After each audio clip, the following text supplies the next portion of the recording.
अभी तक हम लोगों ने बच्चों ये देखा कि डायमेंशन कैसे कैलकुलेट किया जाता है और इस डायमेंशन का यूज़ करके हम क्या कर सकते हैं, हम एक सिस्टम ऑफ यूनिट के दूसरे सिस्टम में कन्वर्ट कर सकते हैं, ये जानने को पता चला। साथ में हमने ये जाना कि अगर कोई इक्वेशन गिवन है तो हम ये चेक कर सकते हैं कि क्या उस इक्वेशन में left hand side right hand side के बराबर है कि नहीं। इसका मतलब ये है कि हम चेक कर सकते हैं कि जो फॉर्मूले हमें लिखे हुए मिल रहे हैं क्या वो फॉर्मूले सही हैं या नहीं। और साथ में हम ये भी देख सकते हैं कि एक फिज़िकल क्वांटिटी का डिफरेंट फिज़िकल क्वांटिटी से कैसे डिपेंडेंसी है, मींस फार्मूला हम जनरेट भी कर सकते हैं। तो इसको हम लोगों ने स्टडी कर रखी है। तो आज हम देखेंगे कि डायमेंशन के बेसिस पे कुछ न्यूमेरिकल्स, कैसे न्यूमेरिकल्स को कैलकुलेट करना है। तो न्यूमेरिकल कैलकुलेट करने के लिए मान लिया जाए हमने सबसे पहला न्यूमेरिकल कंसिडर किया है कि हम कन्वर्ट करते हैं, कन्वर्जन ऑफ यूनिट का।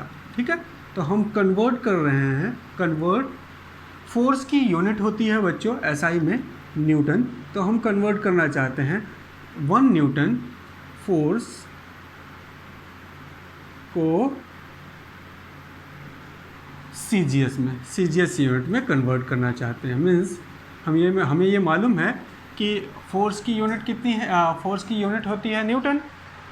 तो एक 1 newton is equals to how many value of force in CGS. तो उसको लिख रहे हैं convert 1 newton of force into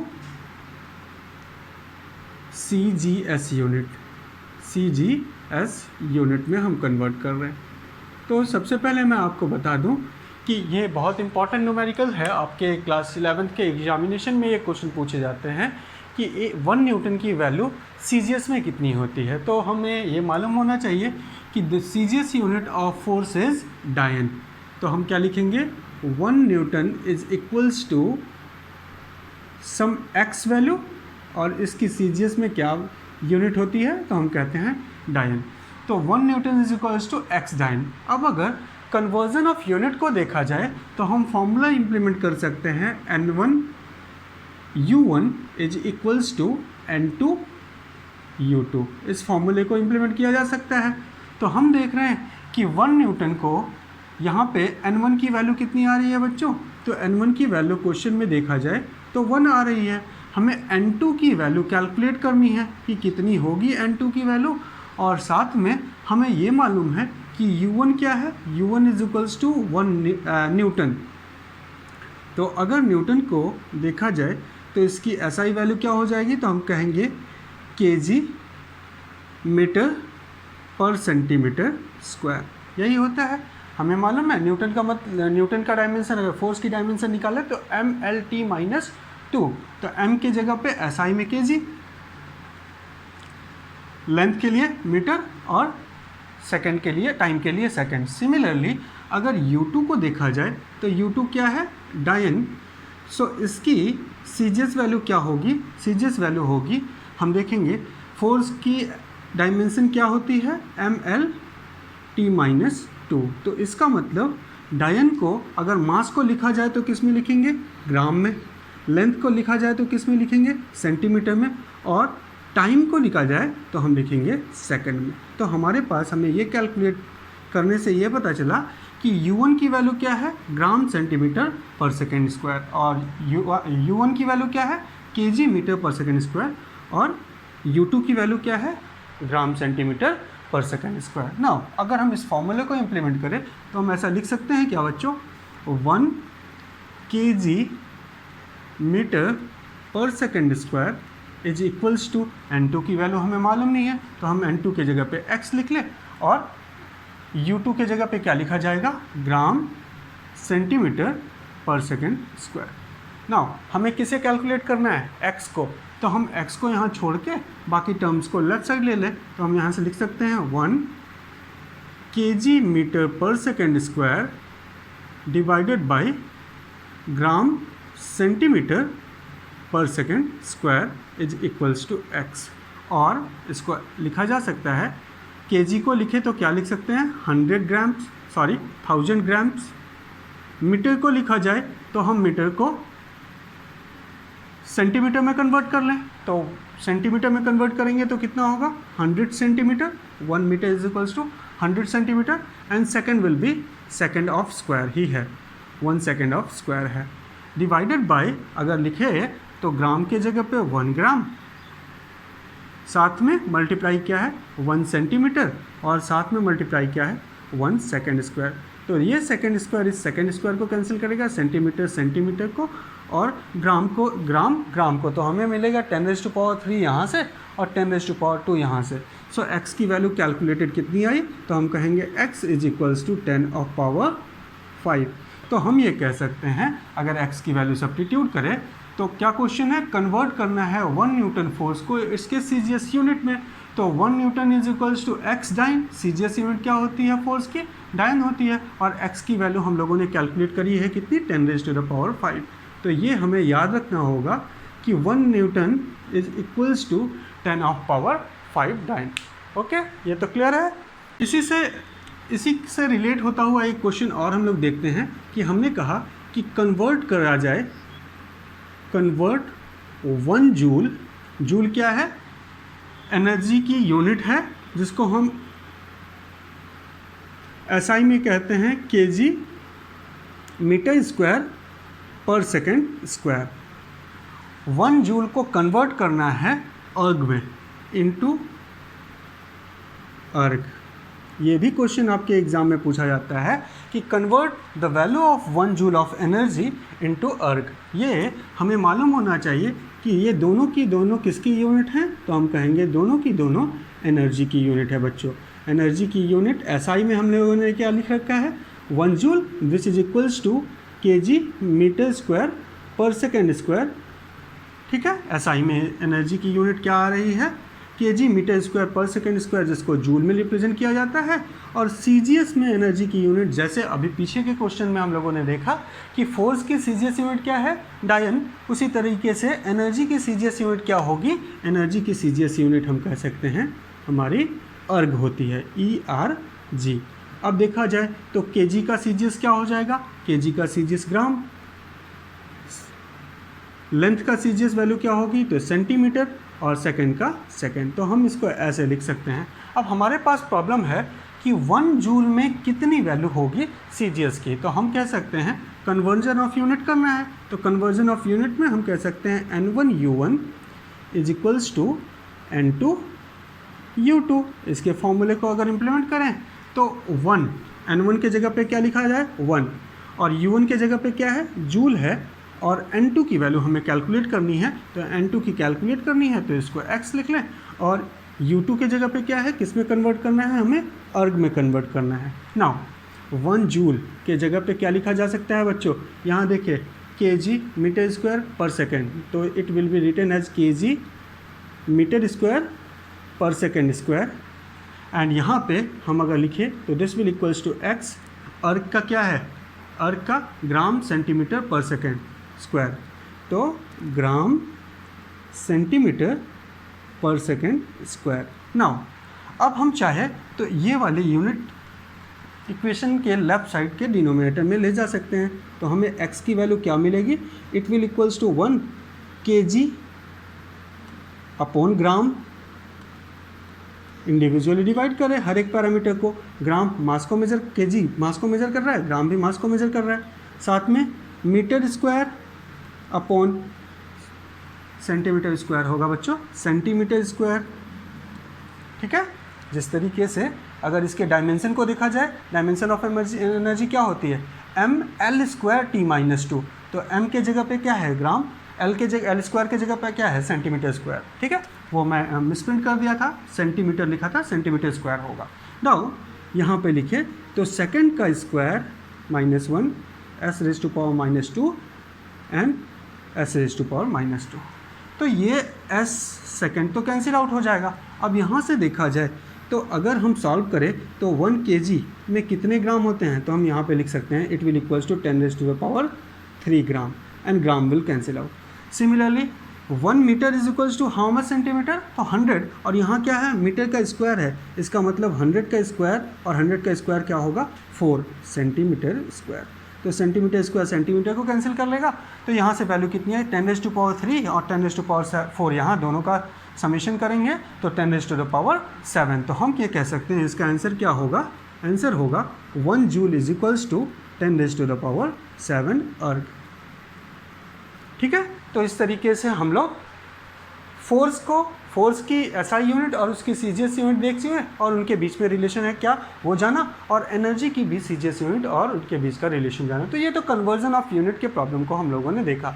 अब अगर इसके बाद हम देखना चाहें तो इस तरीके से हम डिफरेंट यूनिट का कन्वर्जन कर सकते हैं इजीली। उसके उन प्रॉब्लम्स को करने में हमें अब दिक्कत नहीं होनी चाहिए, क्योंकि मैंने आपको ये सिखा दिया कि कैसे हम एक सिस्टम ऑफ यूनिट के दूसरे सिस्टम ऑफ यूनिट में कन्वर्ट कर सकते हैं। ठीक है। नेक्स्ट प्रॉब्लम मान लिया जाए, अभी हम लोगों ने ये देखा कि वन सिस्टम ऑफ यूनिट को दूसरे सिस्टम में कन्वर्ट करने का प्रॉब्लम कैसे किया जाए। अब हम देखते हैं कि हम जो सेकंड यूजेस पढ़ रहे थे कि क्या डायमेंशनली करेक्ट होगा या नहीं होगा इक्वेशन, तो उसके प्रॉब्लम देखते हैं। मान लिया जाए हमने एक क्वेश्चन लिखा है, दिस इज क्वेश्चन नंबर 3, और ये क्वेश्चन है हमें ये चेक करना है कि this is tau which is used to represent torque, and the formula of tau is written as tau is equals to I alpha. Here tau stand for torque के लिए यूज करा जा रहा है। ये फॉर्मूला हमें रोटेशनल मैकेनिक्स जब पढ़ेंगे तब इनकाउंटर होगा। तो tau stand for torque के लिए यूज करा जा रहा है। साथ में I जो है वो रिप्रेजेंट कर रहा है मोमेंट ऑफ इनर्शिया को रिप्रेजेंट कर रहा है, और अल्फा जो है वो एंगुलर एक्सेलरेशन को बता रहा है। तो जब बॉडी एंगुलर एक्सेलरेशन परफॉर्म कर रही है तो उसके अंदर जो टॉर्क प्रोड्यूस हो रहा है, एक बॉडी रोटेशनल मैकेनिक्स कर रही है, अपनी जगह पे रोटेट कर रही है ऐसे, तो रोटेशनल करने के लिए जिस तरीके से मोशन स्ट्रेट लाइन मोशन करने के लिए फोर्स रिस्पॉन्सिबल होता है, उसी तरीके से एंगुलर मोशन रोटेशनल करने के लिए हमारे पास टॉर्क रिस्पॉन्सिबल होता है। तो टॉर्क का फॉर्मूला हम लोगों ने आई अल्फ़ा देख रखा है, ये लिख रखा है। तो हमें ये चेक करना है कि whether this equation is correct और नॉट। तो हम क्या कहेंगे, क्वेश्चन क्या है, check whether the equation is correct और not. Check whether the equation is correct or not। ये हमें चेक करना है बच्चों कि इक्वेशन करेक्ट है या नहीं है। ठीक है।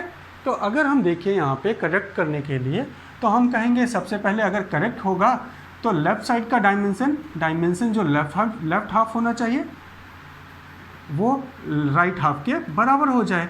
Dimension of left part is equals to dimension of right part. अगर ऐसा हो जाए तो हम कहेंगे इक्वेशन क्या है, करेक्ट है। अदरवाइज इक्वेशन क्या कहा जाएगा, रॉन्ग कहा जाएगा। तो सबसे पहले डायमेंशन ऑफ लेफ्ट पार्ट अगर निकालें तो हम कहेंगे डायमेंशन लेफ्ट पार्ट का क्या होगा। तो लेफ्ट पार्ट में जो क्वांटिटी है वो क्वांटिटी क्या है बच्चों, तो हम कहेंगे टॉर्क है।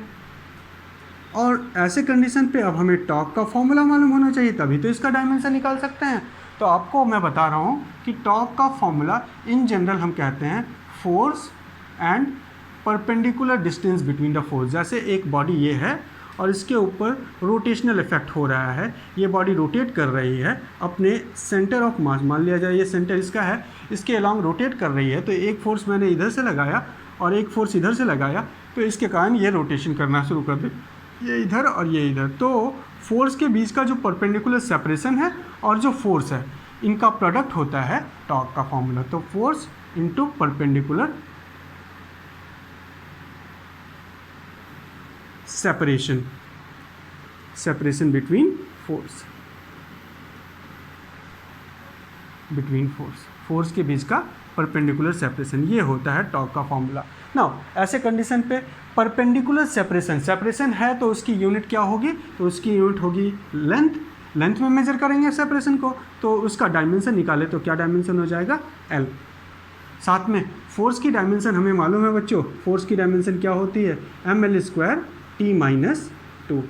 तो अगर दोनों डायमेंशन को हम मल्टीप्लाई करें तो डायमेंशन लेफ्ट पार्ट का डायमेंशन मीन्स टॉर्क का डायमेंशन क्या आ जाएगा, तो हम कहेंगे this will equals to mlt-2 होता है, तो it will equals to ml² T-2। So torque का डायमेंशन देखा जाए तो हम किसके बराबर कहेंगे, ये डायमेंशनल वैल्यू किसकी होती है, it is also equals to energy की। एनर्जी की डायमेंशन तो यही आ रही थी ना, हमने आपको बताया था कि आपको फोर्स और एनर्जी की डायमेंशन याद होनी चाहिए। तो साथ में देख रहे हैं हम ये कि टॉर्क का डायमेंशन किसके बराबर है, एनर्जी के डायमेंशन में। नाउ सेकंड पार्ट देखते हैं, क्या डायमेंशन राइट हाफ का लेफ्ट हाफ के इक्वल है? तो हम देखेंगे dimension of right part. Right part में क्या है, तो राइट पार्ट में I इंटू अल्फा है, I into alpha, where I क्या है, this is called moment of inertia,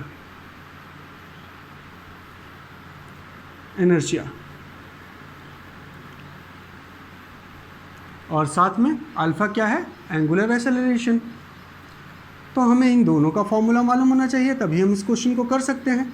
तो आपको मोमेंट ऑफ इनर्शिया का फॉर्मूला होता है mL², और साथ में एंगुलर मोमेंटम का फॉर्मूला होता है एंगुलर एक्सेलरेशन का formula angle per unit time का स्क्वायर। सो ये फॉर्मूला देखा जाए तो mass into length square, mass into length का स्क्वायर, ये हो जाएगा मोमेंट ऑफ इनर्शिया का। मोमेंट ऑफ इनर्शिया का फॉर्मूला क्या पा रहे हैं हम लोग बच्चों, mL²।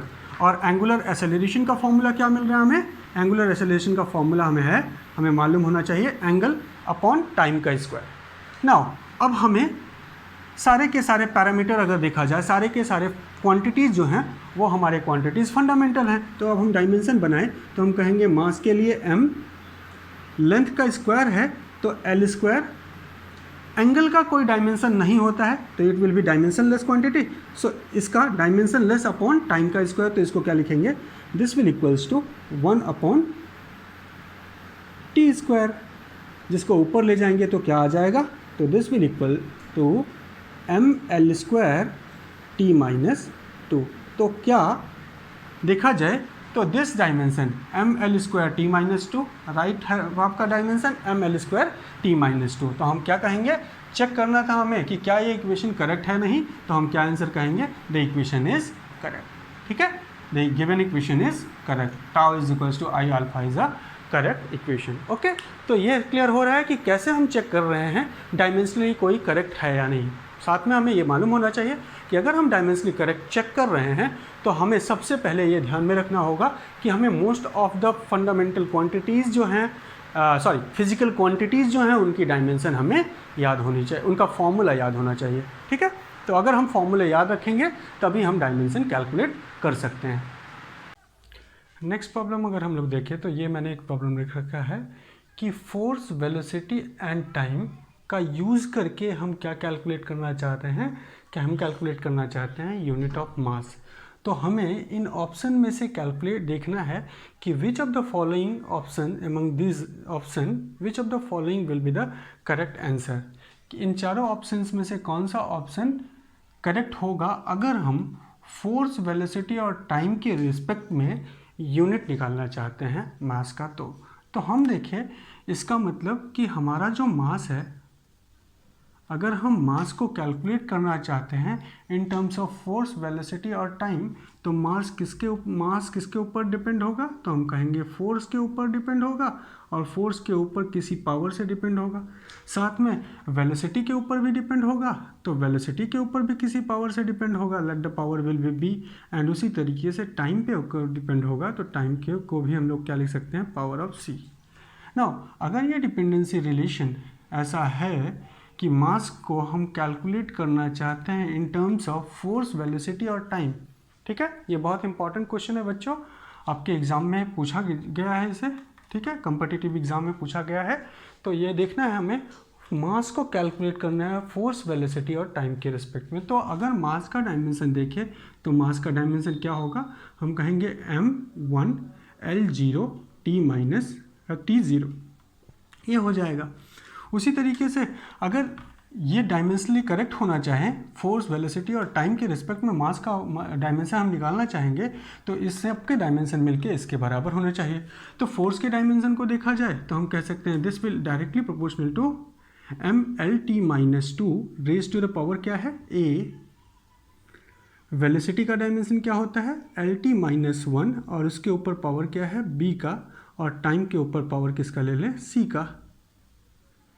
ठीक है, तो अब यहाँ से देखेंगे तो हम इसको ऐसा लिख सकते हैं m raise to the power a, l raise to the power a, t raise to the power minus 2a and साथ में l raise to the power b, t raise to the power minus b and t raise to the power c।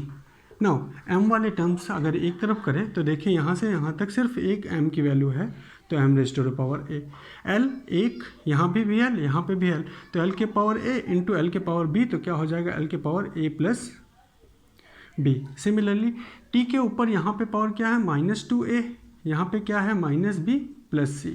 Now तो हमें मिल क्या रहा है कि right side का dimension ये है। अब अगर दोनों डायमेंशनली करेक्ट होंगे तो ये रिलेशन हमारा होना चाहिए m1 l0 t0। So a की वैल्यू को कंपेयर करा जाए तो a किसके बराबर हो जाएगा 1 के बराबर। तो यह यहाँ से हमें मिल रहा है here a is equals to 1। Similarly अगर देखें तो a plus B is equals to क्या मिल रहा है, l को कंपेयर करें तो 0 आ रही है, इसका मतलब b is equals to -a, that is -1।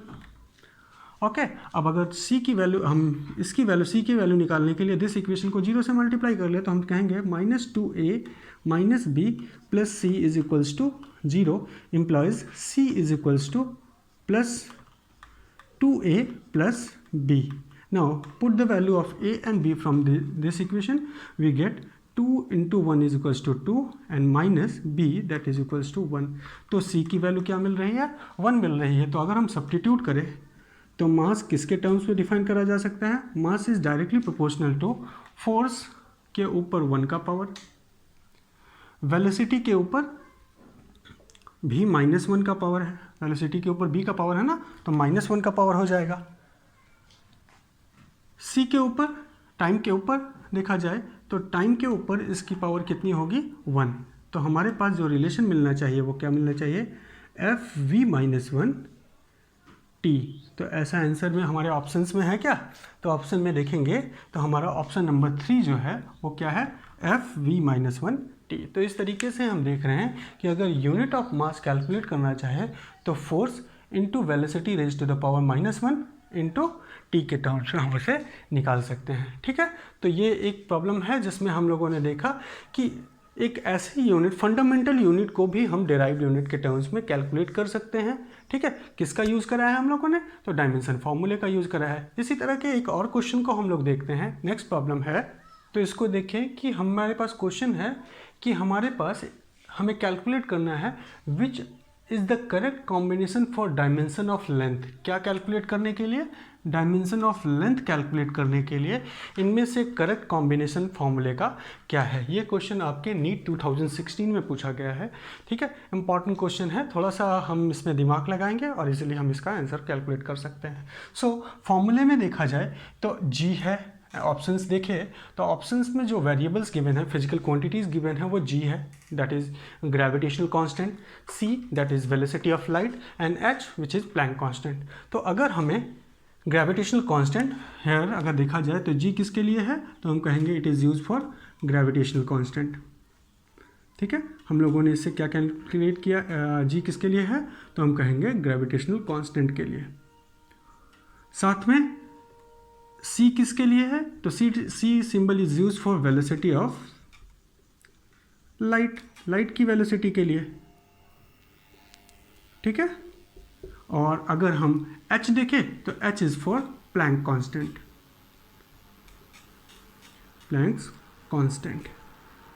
तो हमें अगर इनके डायमेंशन मालूम हो तो हम इजीली इन प्रॉब्लम को सॉल्व कर सकते हैं। ठीक है, तो अगर देखा जाए तो हम डायमेंशन लेंथ का निकालना चाहते हैं इनके टर्म से। बहुत ही इजी प्रॉब्लम है बच्चों, सिर्फ प्रॉब्लम देखने से हमें ऐसा लग रहा है कि ये प्रॉब्लम कुछ कॉम्प्लिकेट करेगा, बट ऐसा कुछ है नहीं, बड़े इजीली हम इसको कैलकुलेट कर सकते हैं। हमें इनका डायमेंशन कैलकुलेट करना है और इनका डायमेंशन पाना बहुत इजी सा तरीका है, यूज़ करेंगे हम लोग। तो हमें क्या करना है, सबसे पहले ये देखते हैं कि डायमेंशन किसका निकालना है, लेंथ का, किसके टर्म्स में, जी, सी और एच के टर्म्स में। तो हम ऐसा लिख सकते हैं कि इसका मतलब length is directly proportional to G raise to the power A, C raise to the power B and Planck constant क्या है, प्लैंक कांस्टेंट को हम h लिखे हुए हैं और यहाँ पे ये जो c है, चलो हम c लिख लिए हैं, तो इसको इसके a b c वेरिएबल नहीं लेते हैं, हम मान लेते हैं h raise to the power x, c raise to the power y और प्लैंक कांस्टेंट पे जो डिपेंडेंसी है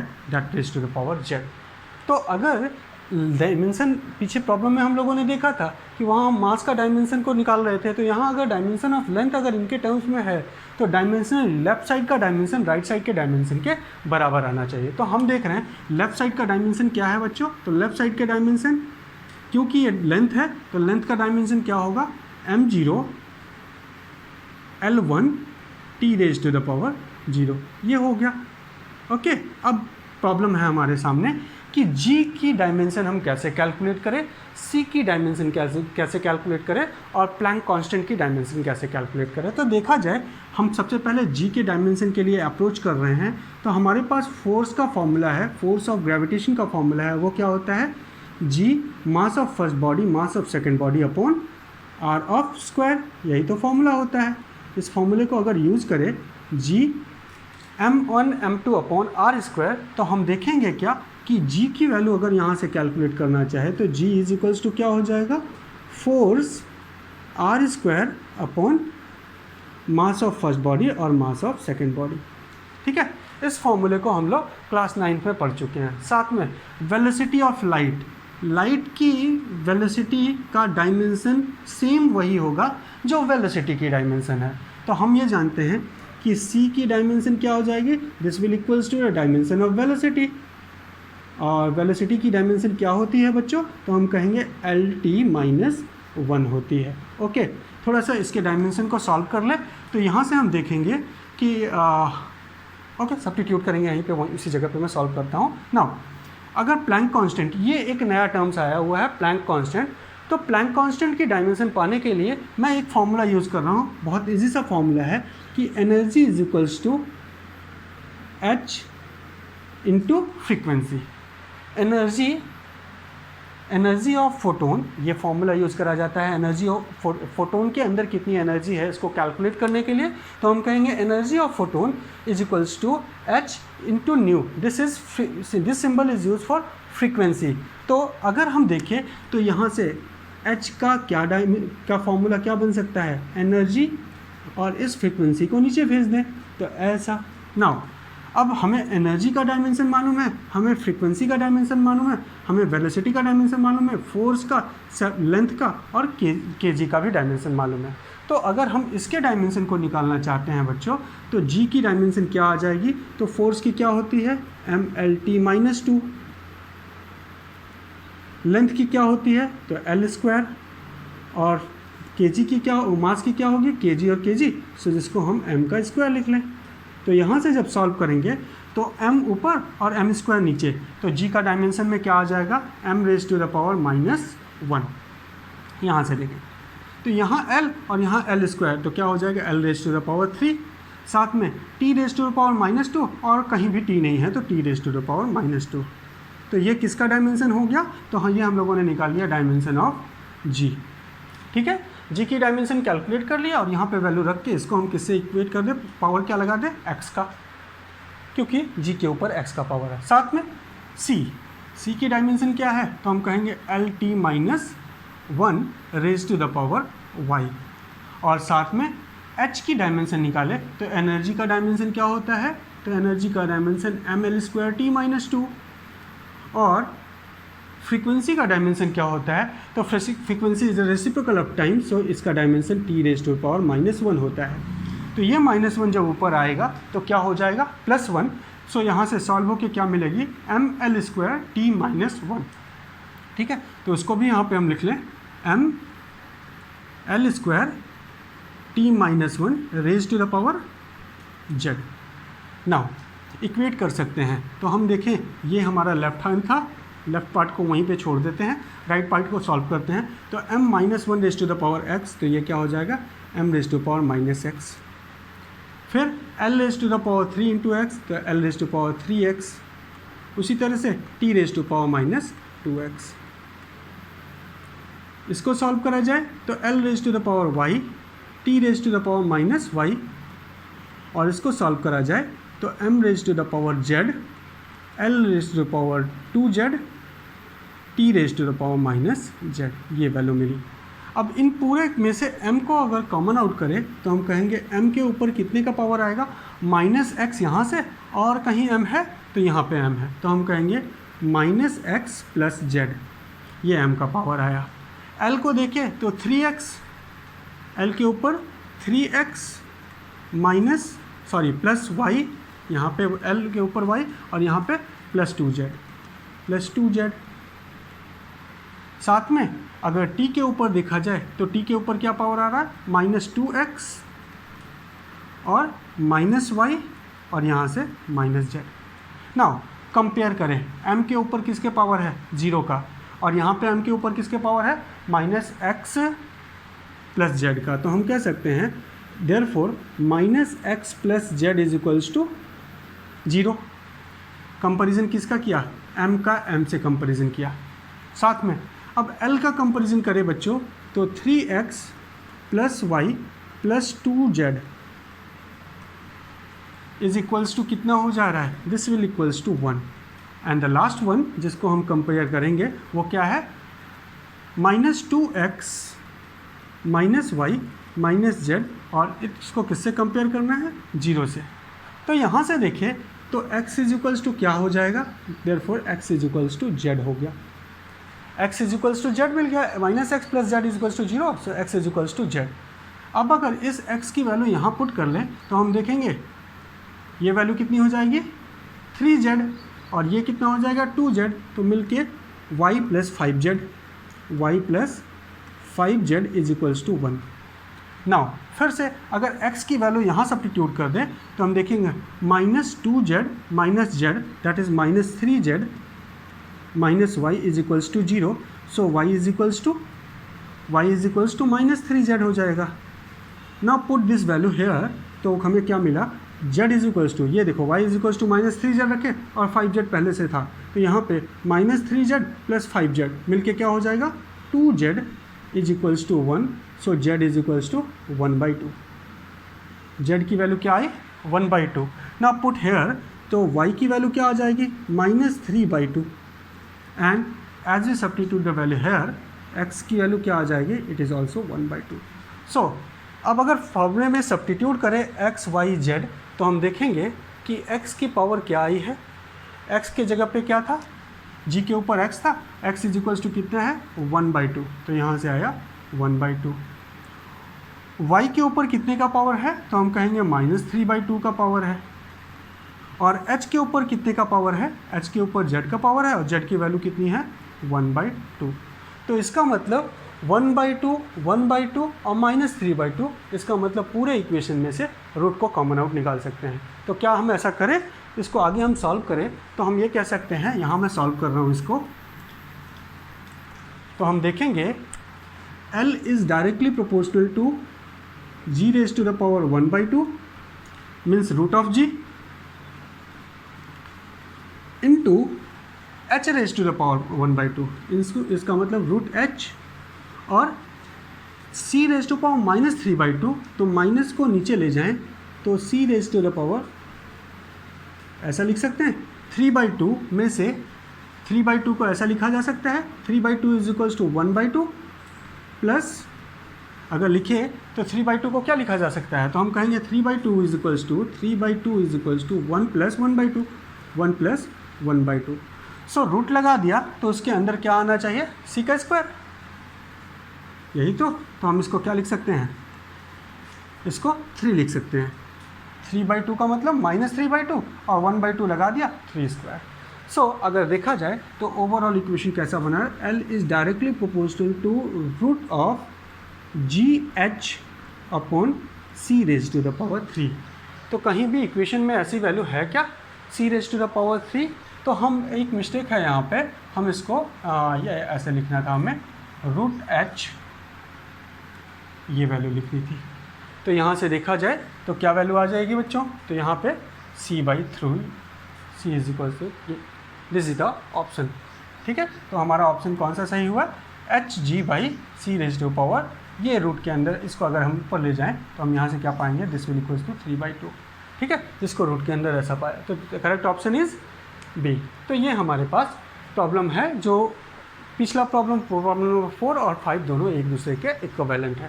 नेक्स्ट प्रॉब्लम हम देखते हैं, थोड़ा से कॉम्प्लिकेटेड प्रॉब्लम देखेंगे जो कि हमारे जेईई एग्जाम्स में आया हुआ है। तो देखते हैं कि वो प्रॉब्लम क्या है। यहाँ पे प्रॉब्लम में लिखा हुआ है कि pressure is equals to alpha by beta, alpha upon beta E raise to the power minus alpha Z upon K theta. ये एक इक्वेशन है, प्रेशर को कैलकुलेट करने के लिए हमने इस इक्वेशन को यूज़ किया है।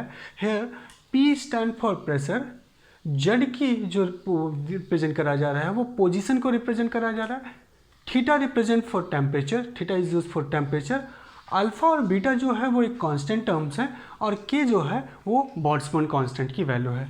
तो हमें कैलकुलेट करना है what will be the dimension of beta. This question बहुत इजीली हम इसको सॉल्व कर सकते हैं इन क्वेश्चन को। इसमें हमें बहुत ज़्यादा प्रॉब्लम में जाने की ज़रूरत नहीं है, इजीली हम प्रॉब्लम को सॉल्व करेंगे, थोड़ा बहुत इधर उधर कैलकुलेशन करेंगे, थोड़े वेरिएबल्स का इधर उधर सेपरेशन करेंगे and thereafter easily problem को सॉल्व कर लेंगे। ये क्वेश्चन हमारे एग्ज़ाम में पूछा गया है, जेईई में 2004 में पूछा गया है। इस प्रॉब्लम को देखते हैं। यहाँ पे हमें करना क्या है, डायमेंशन निकालना है किसका, बीटा का। तो हम करेंगे, ये जो हमारे प्रॉब्लम है उस प्रॉब्लम में किसी भी तरीके से हम बीटा की वैल्यू निकालने की कोशिश करेंगे, ठीक है। तो अगर हम देखें तो यहाँ पे सबसे पहले तो देखिए E raise to power minus क्या है problem, P is equals to alpha by beta E raise to the power minus alpha Z upon K theta. तो देखा जाए तो हम लोग पहले जानते हैं एक्सपोनेंशियल के ऊपर एक्सपोनेंशियल जो होता है वो डायमेंशनल कांस्टेंट होता है, डायमेंशन लेस होता है। सो ये जो पूरा का पूरा पैरामीटर लिखा हुआ है, ये पूरी वैल्यूज जो होगी वो डायमेंशन लेस होगी। तो हम कह सकते हैं alpha Z upon K theta is dimensionless, और डायमेंशन लेस का मतलब m0 L0 t raise to the power 0। इसका डायमेंशन क्या हो जाएगा, ये हो जाएगा। नाउ अगर हम अल्फ़ा की डायमेंशन यहाँ से निकालें तो बच्चों अल्फ़ा की डायमेंशन क्या हो जाएगी, ये तो डायमेंशन लेस है तो हम कहेंगे it will equals to K theta upon Z. So dimension of alpha क्या हो जाएगा, it will equals to dimension of K theta upon Z, ये हो जाना चाहिए, ठीक है। तो ये पहली चीज़ हम लोगों ने देखा कि अल्फ़ा की डायमेंशन को हम कैलकुलेट कर सकते हैं। बीटा हमें कैलकुलेट करना है, हमने अल्फ़ा की डायमेंशन देखा के थीटा अपॉन जेड के बराबर आ रही है साथ में। अब देखा जाए तो ये पूरा टर्म्स तो डायमेंशन लेस है, इसका मतलब प्रेशर का डायमेंशन अल्फ़ा बाई बीटा के डायमेंशन के बराबर होगा। तो हम कहेंगे dimension of pressure is equals to dimension of alpha upon dimension of beta. Now अब अगर हम फिर से डायमेंशन ऑफ अल्फ़ा निकालें तो क्या हो जाएगा, डायमेंशन ऑफ अल्फ़ा होगा this will equals to dimension of pressure into beta. इसके डायमेंशन को हम कैलकुलेट कर लें, डायमेंशन ऑफ अल्फ़ा निकल गया। तो यहाँ से हम लोगों ने देखा कि यहाँ पे हम प्रेशर का डायमेंशन जानते थे, पोजीशन का डायमेंशन जानते थे, टेम्परेचर का डायमेंशन जानते थे, बोल्ट्जमान कांस्टेंट का डायमेंशन जानते थे। हमारे लिए प्रॉब्लम ये हो रही थी अल्फ़ा और बीटा दो कांस्टेंट थे, एक इक्वेशन दो कांस्टेंट। तो हम लोगों ने क्या किया कि सबसे पहले इक्वेशन में जिसकी वैल्यू हमें ना निकालनी है तो वो कौन सा है, अल्फ़ा कांस्टेंट है, तो उसके टर्म्स में हम इक्वेशन को सब्स्टिट्यूट करें। तो यहाँ पे पता चल रहा है अल्फ़ा की वैल्यू के थीटा अपॉन जेड के बराबर, यहाँ पे अल्फ़ा की वैल्यू प्रेशर इंटू बीटा के बराबर, ठीक है। तो हम ये कह सकते हैं, इसका मतलब अगर इस इक्वेशन नंबर 2 को इस इक्वेशन नंबर 1 से कंपेयर करें तो हम पाएंगे it means dimension of K theta upon Z is equals to dimension of P pressure into beta, यही तो होगा ना। हमें क्या चाहिए, डायमेंशन चाहिए बीटा का। तो अगर हम कंपेयर किए थे इन दोनों इक्वेशन को कंपेयर करके ये वैल्यू हमारी आई थी बच्चों, तो अगर डायमेंशन बीटा का चाहिए तो हम क्या लिख सकते हैं, dimension of beta is equals to, इस डायमेंशन को डायमेंशन ऑफ प्रेशर से डिवाइड कर दे, this will equals to dimension of K theta upon Z into pressure, ठीक है। इस प्रेशर को हमने यहाँ भेज दिया तो डायमेंशन ऑफ बीटा मिला। नाउ अब हमें प्रेशर की डायमेंशन मालूम है, हमें पोजीशन की डायमेंशन मालूम है, टेम्परेचर की डायमेंशन मालूम है, बोल्ट्जमान कांस्टेंट की एक डायमेंशन हमारे लिए प्रॉब्लम क्रिएट कर रही है। तो हम एक काम करते हैं, हमारे पास इक्वेशन है, उस इक्वेशन को यूज़ कर लेते हैं, और वो इक्वेशन है PV is equals to nRT। ये इक्वेशन हम लोगों ने गैस लॉ की इक्वेशन को पढ़ा है, आइडियल गैस इक्वेशन है। Here nR is equals to Boltzmann constant KT, और T किसको रिप्रेजेंट करा जा रहा है? T stand for temperature, so it will be written as theta. तो PV को किसके बराबर लिखा जा सकता है? K theta. यहाँ क्या है? K theta. तो K थीटा की जगह पे हम क्या सब्स्टिट्यूट कर ले? PV सब्स्टिट्यूट कर ले तो हम कहेंगे dimension of K theta is equals to pressure into volume divided by pressure into Z. तो प्रेशर से प्रेशर कैंसिल आउट होगा, वॉल्यूम जिसका डायमेंशन क्या होता है? तो इसकी डायमेंशन होती है L क्यूब, और पोजीशन जिसका डायमेंशन क्या है? L। तो दोनों को जब सॉल्व करेंगे तो क्या आ जाएगा? L square. So dimension of beta क्या आया? L square. और अगर हम यहाँ देखें तो L स्क्वायर का मतलब अगर मास लेंथ को भी साथ में लिखे तो क्या लिखा जा सकता है? m0 L2 T0। तो क्या ऑप्शन में ये वैल्यू है? तो हम कहेंगे हाँ ये वैल्यू है, this is option number C। तो इस तरीके से हम लोगों ने बीटा की डायमेंशन को भी कैलकुलेट कर लिया। ठीक है बच्चों, तो ये हमारी एक प्रॉब्लम थी जिसको हम लोगों ने देखा।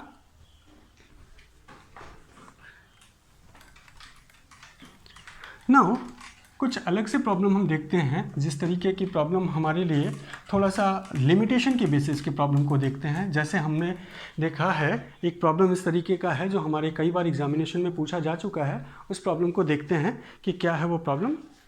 P minus A by V square into V minus B is equals to R T. ये हमारा आइडियल गैस इक्वेशन नहीं, ये आइडियल गैस इक्वेशन हमारा क्या है? This will equals to P V is equals to N R T. और साथ में हम लोगों का दूसरा एक equation, this equation is called real gas equation. तो रियल गैस इक्वेशन में ये P stand for pressure and V stand for volume and T stand for temperature, where R is gas constant और A और B हमारा constant है। तो हमें A और B की डायमेंशन कैलकुलेट करनी है। ठीक है, हमें याद रखना है P क्या है? प्रेशर, V क्या है? वॉल्यूम, और T क्या है? टेम्परेचर, और R रिप्रेजेंट गैस कांस्टेंट।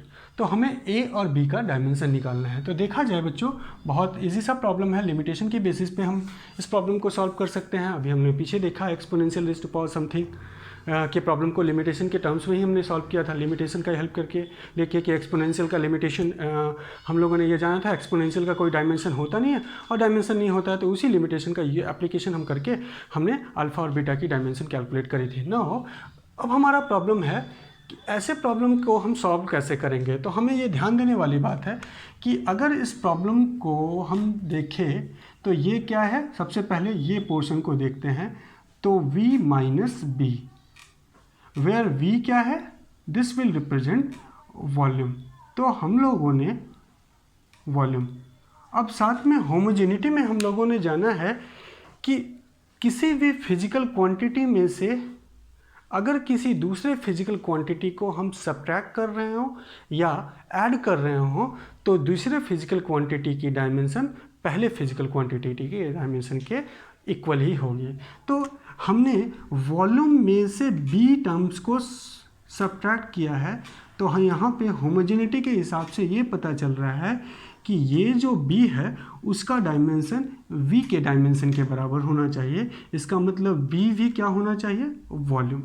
तो यहाँ से हम लोग होमोजेनिटी के हिसाब से समझ पाए कि V किसको रिप्रेजेंट कर रहा है? वॉल्यूम को। कैसे? क्योंकि वॉल्यूम में से ही वॉल्यूम को सब्ट्रैक्ट किया जा सकता है। नाउ ऐसे कंडीशन पे B किसका डायमेंशन क्या हो जाएगा? L raise to the power 3। Okay, now अब फिर से देखें तो P minus A by V square, अगर इसको देखा जाए तो इस प्रॉब्लम में हम देखेंगे कि ये हमारा टर्म्स प्रेशर है और ये पूरा टर्म्स मिलके फिर होमोजेनिटी के हिसाब से क्या बननी चाहिए? पूरा टर्म्स प्रेशर के बराबर होना चाहिए। इसका मतलब ए बाई वी स्क्वायर की डायमेंशन किसके बराबर हो जाएगी? Dimension of A by V square is equals to dimension of pressure होना चाहिए। क्यों? क्योंकि प्रेशर अगर ये है तो प्रेशर में से सब्ट्रैक्ट होने वाला जो भी टर्म्स होगा वो प्रेशर ही होना चाहिए। तो ये हमें मालूम है। ऐसे कंडीशन पे ए बाई वी स्क्वायर किसको रिप्रेजेंट करेगा, प्रेशर को रिप्रेजेंट करेगा। नाउ वी स्क्वायर को अगर इधर भेज ले तो हम देखेंगे डायमेंशन ऑफ ए क्या हो जाएगा, तो this will equals to dimension of pressure into volume का स्क्वायर।